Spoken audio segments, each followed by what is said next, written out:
Alright, so for our final video of AUC Section 220, we have here Section .25, and it's regarding the documentation of the quality control within the audit engagement. So it says here that the auditor should include in the audit documentation any issues identified with respect to compliance with ethical requirements,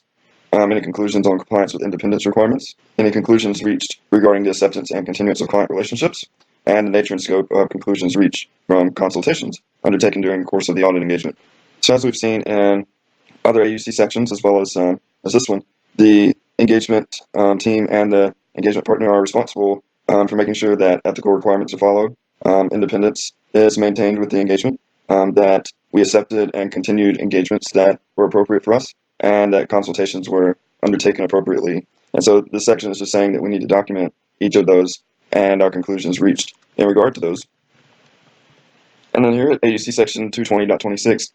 we have what documentation the quality control reviewer should provide. So first, that quality control reviewer should document that the procedures required by the firm's policies on engagement quality control review have been performed. The reviewer should also provide the date that the engagement quality control review was completed, and he should also document that the reviewer is not aware of any unresolved matters that would cause the reviewer to believe the significant judgments that the engagement team made and the conclusions it reached were not appropriate. So as we saw in a prior video regarding the quality control reviewer's responsibilities, there's a long list of areas of the engagement that he can look at, and he has a subjective, or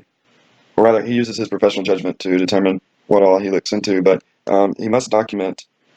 or rather give his conclusion on the quality control review by documenting each of these things. And that's to say all of the appropriate procedures were performed, all of the reviewer's procedures, the date that they were completed, and a note that all of the discrepancies or matters were resolved. And he's comfortable to say that the significant judgments that the engagement team made and conclusions they reached were appropriate.